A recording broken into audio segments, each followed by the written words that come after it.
Hi friends, welcome. Raja Rani இன்னைக்கு எபிசோடில் வந்த இன்ட்ரெஸ்டிங்கான சீன்ஸ் பற்றி பார்க்கலாம். ஜெஸ்ஸி ஆதியை பார்த்து பேசுகிறாங்க. உன்னோட குடும்பத்தில் இருக்கிற எல்லாருமே என்னை அவமானப்படுத்தி பேசினாங்க. அதை பார்த்துட்டு ஒரு வார்த்தை கூட பேசாம நீ எப்படி அமைதியாக நின்றுட்டு இருந்த அப்படின்னு கேட்குறாங்க. வேற என்ன பண்ண சொல்ற? நீ கன்சீவாக இருக்கிற விஷயத்த ஏன்ட்டு தானே நீ முதல்ல சொல்லியிருந்திருக்கணும் அப்படின்னு சொல்றாரு ஆதி. எனக்கு அந்த விஷயம் அப்புறமா தான் தெரிய வந்துச்சு அப்படின்னு ஜெஸ்ஸி சொல்றாங்க. ஜெஸ்ஸின்னு என் பின்னாடியே சுத்திட்டு இப்போ நீ எனக்கு இவ்வளவு பெரிய துரோகத்தை பண்ணுவேன்னு நான் எதிர்பார்க்கவே இல்லை. என்னோட லைஃப்ல பெரிய பாடத்தை கத்து கொடுத்துட்ட நீ அப்படின்னு சொல்றாங்க ஜெஸ்ஸி. அப்போ அந்த பாடத்தை படிச்சுட்டு நீ போயிட்டே இரு அப்படின்னு சொல்றாரு ஆதி. என்ன சொல்றா ஆதி அப்படின்னு ஜெஸ்ஸி கேக்குறாங்க. உனக்கும் எனக்கும் இடையில எதுவுமே கிடையாது, இனிமே எல்லாம் முடிஞ்சு போச்சு அப்படின்னு சொல்லிட்டு போறாரு ஆதி. ஜெஸ்ஸி அவங்களோட அப்பாவுக்கு கால் பண்றாங்க. நீங்க இனிமே லீகலா ஆக்ஷன் எடுங்க டாடி அப்படின்னு சொல்லிடுறாங்க.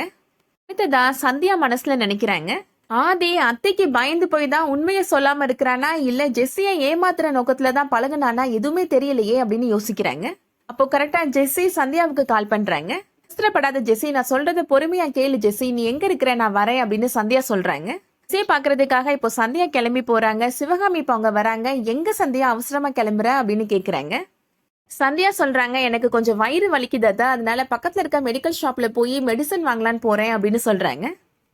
சிவகாமி சொல்றாங்க, அதுக்கு எதுக்குமா நீ போற, சரவணன்ட்ட சொன்னா வாங்கிட்டு வந்து கொடுத்துருவான்ல அப்படின்னு சொல்றாங்க.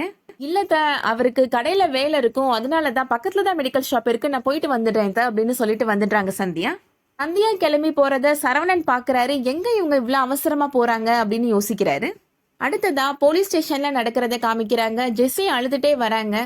என்ன நடந்துச்சு சொல்லு அப்படின்னு ஜெஸ்ஸியோட அம்மா கேக்குறாங்க. நினைச்ச மாதிரி ஆதி ரொம்ப நல்லவன் கிடையாதுமா, அவன் என்னை ஏமாத்திட்டாமா அப்படின்னு சொல்றாங்க. ஜெஸ்ஸியோட அப்பாவுக்கு கோபம் வந்துருது. அவர் சொல்றாரு, ஆதிக்கு வேணா அவரோட குடும்பம் வேணா சப்போர்ட் பண்ணலாம், ஆனா சட்டம் சப்போர்ட் பண்ணாது அப்படின்னு சொல்றாரு. ஒரு பொண்ணை ஏமாத்திட்டு ஈஸியாலாம் தப்பிச்சிட முடியாது அப்படின்னு சொல்றாரு. இப்போ கமிஷனரை பார்த்து கம்ப்ளைண்ட் கொடுக்கறதுக்காக வராங்க. என்ன விஷயம் சார் அப்படின்னு போலீஸ்காரர் கேட்கிறாரு. நடந்த விஷயத்த இப்போ ஜெஸ்ஸியோட அப்பா சொல்றாரு.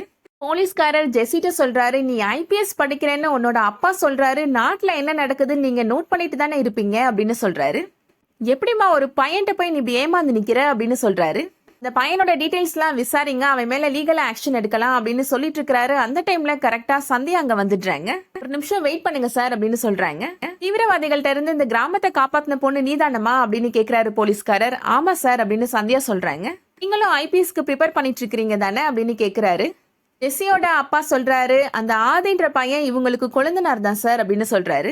சந்தியாட்ட போலீஸ்காரர் சொல்றாரு, என்னம்மா உங்க குடும்பத்துல இப்படி நடந்திருக்கு, நீங்க தப்ப தட்டி கேட்க மாட்டீங்களா, நீங்க எப்படி அந்த பையனுக்கு சப்போர்ட் பண்றீங்க அப்படின்னு கேக்குறாரு. இல்ல சார், அந்த பிரச்சனை நடந்துட்டு இருக்கும் போது எல்லாருமே எமோஷனலா இருந்தோம், அதனாலதான் சார் என்ன நடந்துச்சுன்னு தெரியல அப்படின்னு சொல்றாங்க. இப்போதைக்கு ஆதி மேல எந்த லீகல் ஆக்ஷன் எடுக்க வேணாம் சார் அப்படின்னு சொல்றாங்க. ஜெஸ்ஸியோட அம்மா அப்பா ரெண்டு பேர்ட்டையும் ரொம்ப கெஞ்சி கேக்குறாங்க சந்தியா. இப்போதைக்கு எந்த நடவடிக்கையும் எடுக்க வேண்டாம்ப்பா அப்படின்னு சொல்றாங்க. ஆதிய பேசி நான் சம்மதிக்க வைக்கிறேன், ஆதிக்கும் ஜெஸ்ஸிக்கும் நான் கல்யாணம் பண்ணி வைக்கிறேன் அப்படின்னு சந்தியா சொல்றாங்க. சரவணன் இப்போ அவங்க போலீஸ் ஸ்டேஷனுக்கு வந்துடுறாரு. ஜெஸ்ஸி சொல்றாங்க, எனக்கு சந்தியா மேல நம்பிக்கை இருக்குப்பா, நம்ம வெயிட் பண்ணலாம் அப்படின்னு சொல்லிடுறாங்க.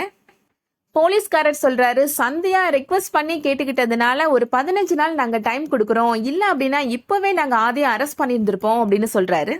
ரொம்ப நன்றி சார் அப்படின்னு சொல்லிட்டு எல்லாருமே அங்கிருந்து வந்துடுறாங்க. சரவணன் சந்தியாவுக்கு நன்றி சொல்றாரு. ரொம்ப நன்றி சந்தியா, நீங்க மட்டும் இல்லைன்னா இந்நேரத்துக்கு ஆதியை அரெஸ்ட் பண்ணிருப்பாங்க, அது பெரிய பிரச்சனையா இருக்கும், எல்லாருக்குமே அவமானமா இருக்கும் அப்படின்னு சொல்றாரு. இது ஏன் குடும்பங்க, எதுக்காக எனக்கெல்லாம் தேங்க்ஸ் சொல்லிட்டு இருக்கிறீங்க அப்படின்னு சந்தியா கேக்குறாங்க. அடுத்ததா வீட்டுல நடக்கிறத காமிக்கிறாங்க. சிவகாமியோட மாமியார் சொல்றாங்க, ஆதி படிச்சு முடிச்சு வேலைக்கு போக ஆரம்பிச்ச உடனே நம்ம ஆதிக்கு கல்யாணம் பண்ணி வச்சிருந்தோம்னா இந்த மாதிரி எந்த பிரச்சனையும் வந்திருக்காது அப்படின்னு சொல்றாங்க. சந்தியா சொல்றாங்க, இன்னும் ஜெஸ்ஸி பிரச்சனையே முடியல, அதுக்குள்ள எதுக்காக ஆதியோட கல்யாணத்தை பத்தி பேசுறீங்க பாட்டி அப்படின்னு கேக்குறாங்க. விட்டா நீயே அந்த ஜெஸ்ஸி குடும்பத்திட்ட போய் இப்படிலாம் பண்ணுங்கன்னு போட்டு கொடுப்ப போல அப்படின்னு சிவகாமியோட மாமியார் சொல்றாங்க. அடுத்து என்ன நடக்க போகுதுன்றத வெயிட் பண்ணி பார்க்கலாம். இந்த வீடியோ உங்களுக்கு பிடிச்சிருந்துச்சுன்னா லைக் பண்ணிக்கோங்க. சீரியல் அப்டேட்ஸ்க்கு நம்ம சேனலை சப்ஸ்கிரைப் பண்ணிக்கோங்க. தேங்க்ஸ் ஃபார் வாட்சிங்.